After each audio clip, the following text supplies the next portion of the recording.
Grabe naman 'tong pag-iisip na 'to, like talagang total mental blocked ito, like walang ibang informations na nakakapasok sa isip niya 'no, talagang dini-disregard ng kanya ritong brain cells yung iba. So, definitely this person here 'no, only focus sa'yo 'no, hindi nakakapasok dito yung iba. Like let's say 'no, kung meron pa siyang ibang gagawin, maglalaba pa siya sa araw na 'yan, magluluto, may iba ritong 'no, um, schedule or whatever 'no, hindi niya naiisip yun, it's like total mental block talaga siya.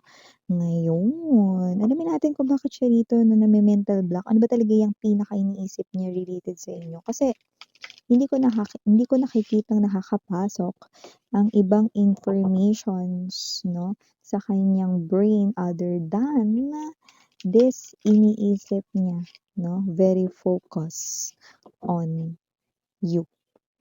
Let's see what kind of details and informations ang ating makukuha from here. Let's go ahead and check this out.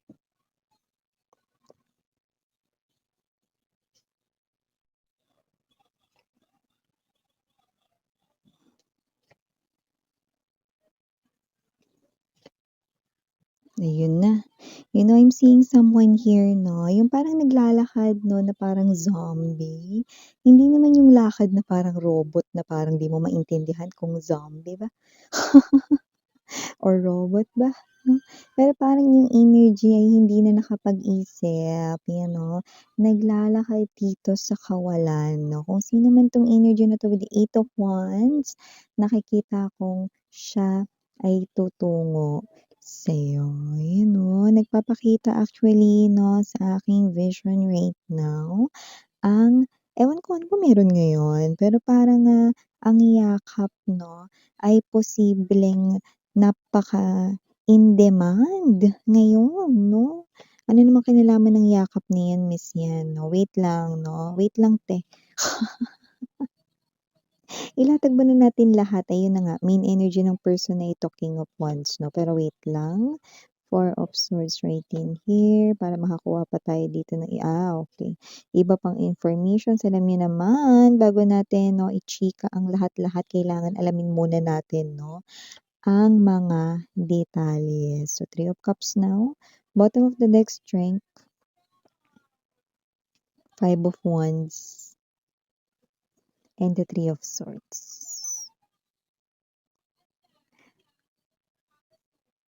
Lalakasin na ang loob 'no, tatapangan na rin dito 'no, ang dibdib. Ang person na 'to mga babes 'no, ay nakikita ko ditong hihingi 'no, ng yakap mula sa'yo, okey?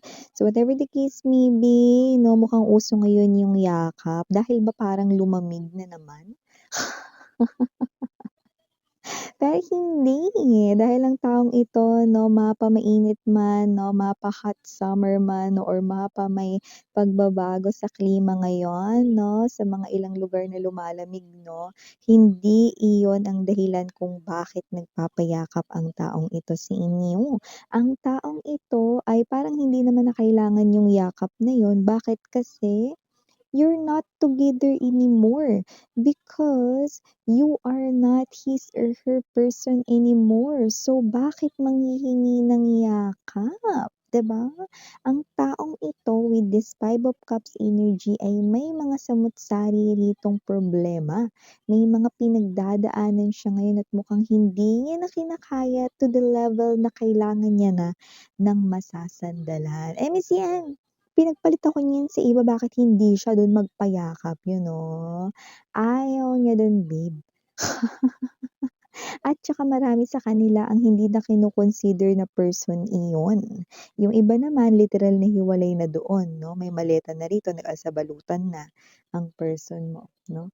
Nakipaghiwalay na, nag-break na sila. With the Eight of Wands energy nakikita ko rito 'no, na parang zombie, na parang robot 'no, na pupunta ang person mo rito at hihiling ng isang yakap.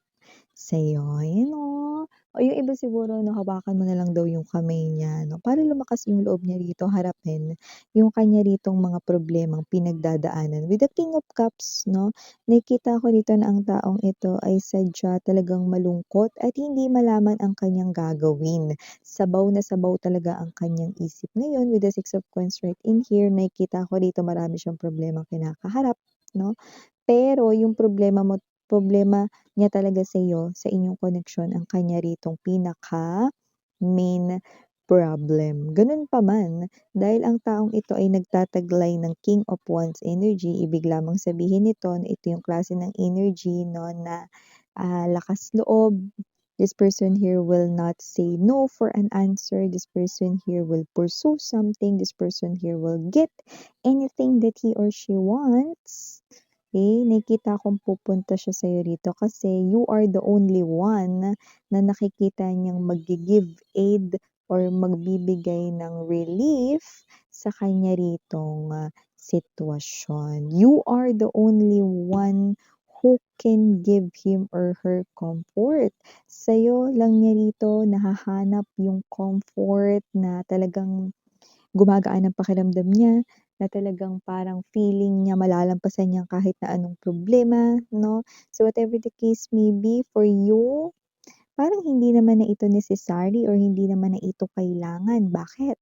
Kasi hindi naman nakami-miss 'yan. Tama ka 'no, ang hirap hilingin 'no, at hirap ibigay ng isa rito 'no, na bagay sa isang person 'no, lalo na kung hindi na kayo malaking bagay 'yun, 'di ba? Yung humiling ka ng isang yakap dahil may pinagdadaanan siya, 'di ba? You're not even friends, 'di ba? So, bakit mo ibibigay 'yun? This is something here na mahirap ibigay. Six of Coins energy, Five of Pentacles 'no, but you will definitely see na parang yung itsura 'no, yung face card, yung reaction, yung facial expression ng person na ito 'no, kapagka tumambad siya sa harapan mo or nakita mo siya, para talaga siyang lifeless. Para talaga siya rito 'no, na nilamon at kinain na ng sistema ng mga problema niya sa life. Of course, labas ka na dun, pero ang person na 'to ay nakikita ka bilang someone 'no, na like a nurse or like a doctor 'no, na ikaw lang yung makakapagpagaling sa kanya. Ikaw lang yung tanging makapagbibigay ng lakas ng loob sa kanya upang mapagtagumpayan niya. Three of Cups energy ang kanyang mga problema ngayon at ang kanyang mga problema with the Three of Wands energy sa hinaharap or yung mga paparating na mga test challenges at problems. Pero ito nga ang problema, Five of Coins energy. Papaliwanag ko ito 'no, matapos ko kayong batiin, ayos lang ba? Excuse me. Hi and hello there everyone. My name is Yan. Welcome new subscribers. Ito yung Eastern buyers. Thank you so much sa inyong walang sawang love and support for me. Puyaters, maraming salamat. At kung hindi niyo pa alam, mayroon pa tayong main channel ng The High Priestess. Link niyan down below sa ating description box. If interesado, i-click lang yung link dyan para mapunta po kayo dun. Araw-araw ay nag-upload tayo ng collective readings for all signs there. So yun natin gender dito babae, lalaki, LGBT. Lahat ay welcome. Puwede rin pong i-switch ang roles dahil possible palit 'yan, general reading kasi ito. At the end of the day, lahat po ay may free will na free mong gamitin anytime, anywhere. So, wala rin tayo ditong time period, timeless tayo. Ibig sabihin puwedeng nangyari na, sa iba nangyayari na po, sa iba mangyayari pa lang. Kaya naman, just take only what resonates. But here, alam mo yung parang 'di ba minsan kapagka ikaw may problema ka, hindi ka na makapag-isip, 'di ba?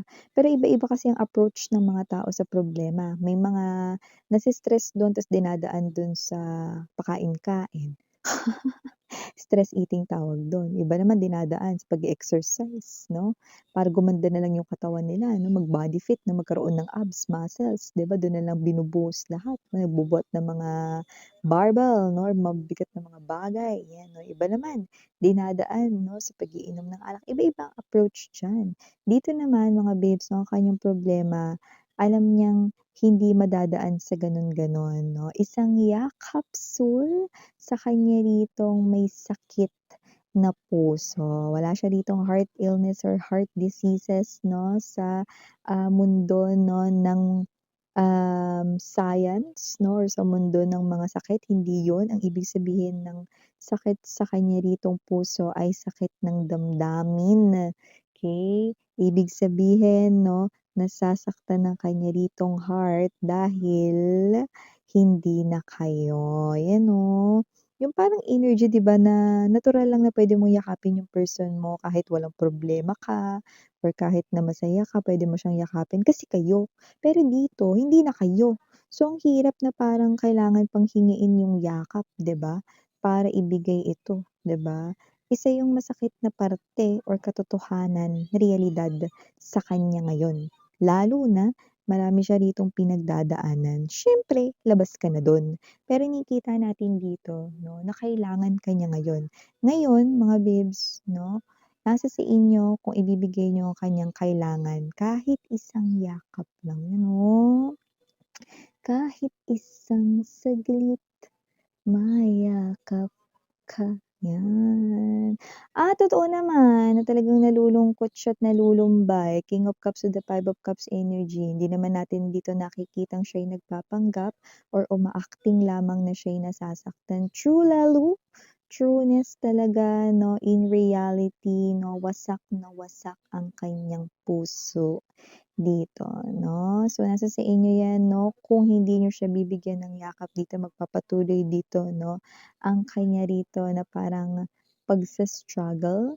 Kasi parang this is the only way, yung yakap mo, yung yakapsul mo is the only way para magkaroon siya ng sapat na lakas ng loob. Enough na 'yun para maharap niya yung kanyang mga problema rito 'no. Ay naku miss yan, akala niya ba napakamura lang ng yakap ko.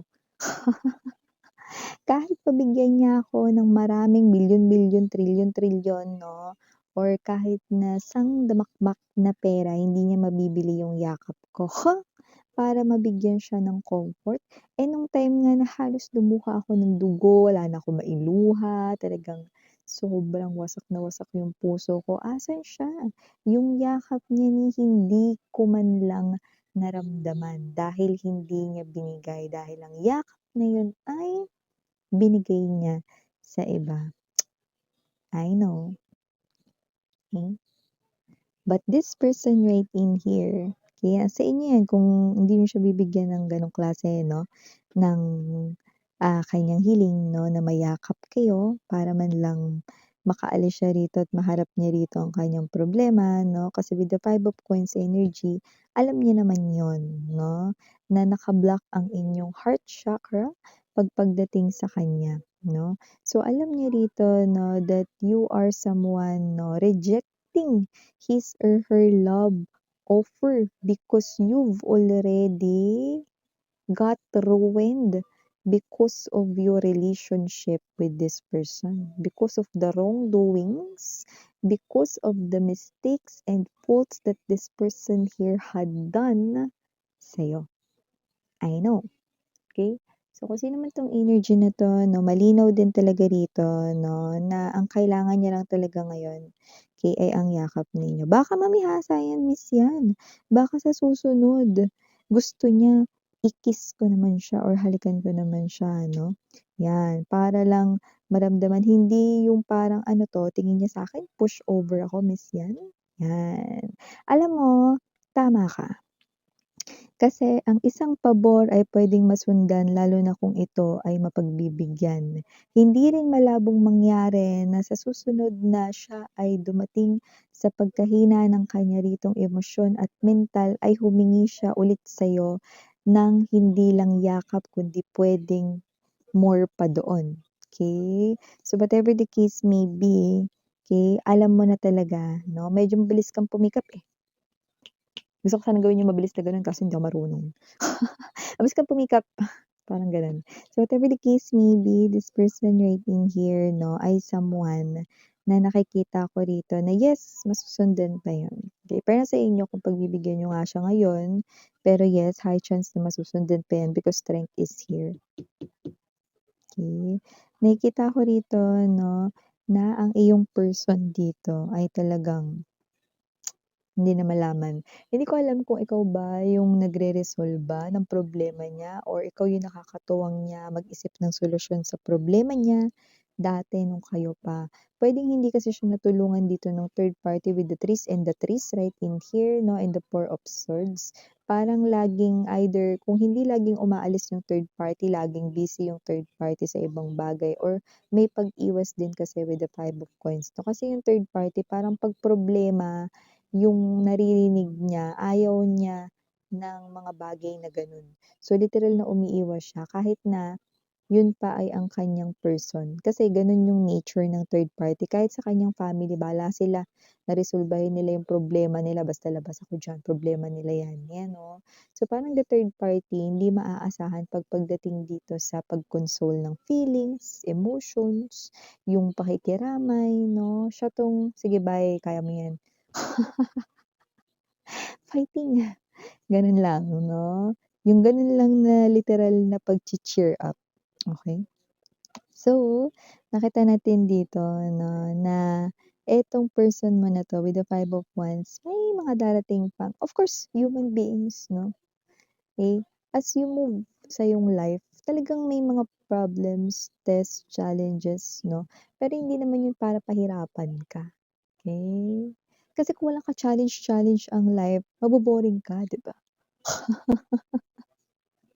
Isa rin yung magandang opportunity 'no, para mas maging stronger, smarter kapagka dumating na yung mga biggest problems 'no. Ibig sabihin makakaya mo na yung lampasan, 'di ba?